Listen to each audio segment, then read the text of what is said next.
Hello friends, daily dictation के लिए channel को सब्सक्राइब कर लें और डिक्टेशन पसंद आए तो उसे लाइक करें और अपने दोस्तों में शेयर करें। यह डिक्टेशन 5 सेकंड बाद शुरू होगी।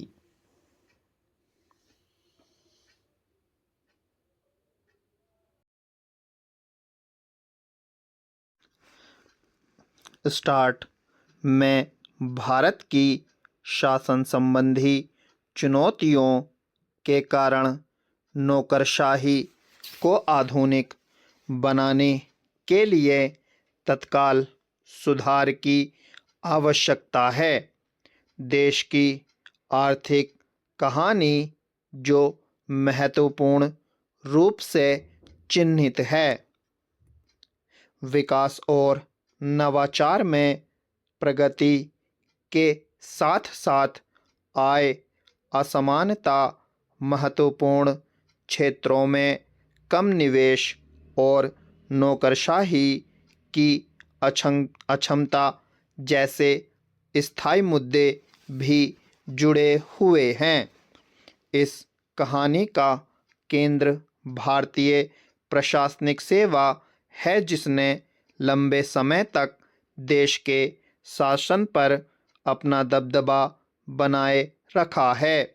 हालांकि आईएएस और व्यापक नौकरशाही के भीतर लगातार चुनौतियों ने भारत की वास्तविक आर्थिक क्षमता को उजागर करने के लिए प्रशासनिक सुधारों की तत्काल आवश्यकता को उजागर किया है।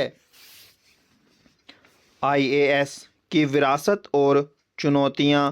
आईएएस, जिसे अक्सर भारत का स्टील फ्रेम कहा जाता है, इसकी उत्पत्ति औपनिवेशिक भारतीय सिविल सेवा से हुई है।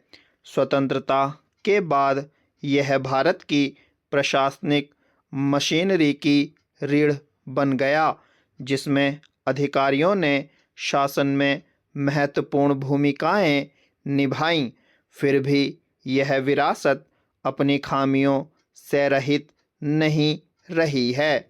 राजनीतिक हस्तक्षेप, विशेषज्ञता की कमी और पुरानी कार्मिक प्रथाओं ने धीरे धीरे इसकी प्रभावशीलता को खत्म कर दिया है। सबसे अहम मुद्दों में से एक आईएएस का राजनीतिकरण है। योग्यता के बजाय राजनीतिक निष्ठा से प्रभावित बार बार स्थानांतरण, निलंबन और पदोन्नति ने मनोबल और व्यावसायिकता को कमजोर कर दिया है।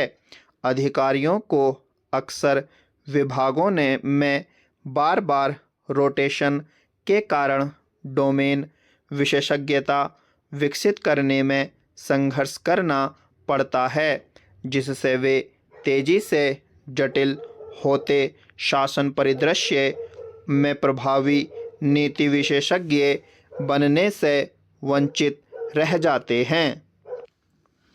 भ्रष्टाचार और अकुशलता नौकरशाही को और भी अधिक परेशान करती है। विश्व बैंक के सरकारी प्रभावशीलता के माप के अनुसार भारत केवल मध्यम स्थान पर है, जो नीति कार्यान्वयन और प्रशासनिक स्वतंत्रता की खराब गुणवत्ता को दर्शाता है।